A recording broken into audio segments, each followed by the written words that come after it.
రైతాంగానికి కొత్త కనెక్షన్లు వెంటనే, ఎస్సీ ఎస్టీ రైతులు ఉచిత కరెంటు పథకాన్ని కొనసాగించాలి. అదేవిధంగా ఎన్నికల్లో ఛార్జీలు పెంచకుండా ఉండాలని, ఎస్సీ ఎస్టీ 200 యూనిట్లు ఫ్రీ ఉంది, లేదని చెప్తున్నారు.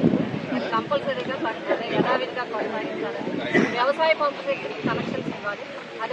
రాష్ట్ర ప్రజలపై ఇచ్చిన హామీలు మరచి ప్రజలందరి మీద విద్యుత్ ఛార్జీల పేరుతో ఎంతో భారాన్ని మోపిన వెంటనే వైఎస్ఆర్సీపీ పార్టీ రాష్ట్ర అధ్యక్షులు గౌరవనీయులు ముఖ్యమంత్రి వర్యులు శ్రీ వైఎస్ జగన్మోహన్ రెడ్డి గారు స్పందించి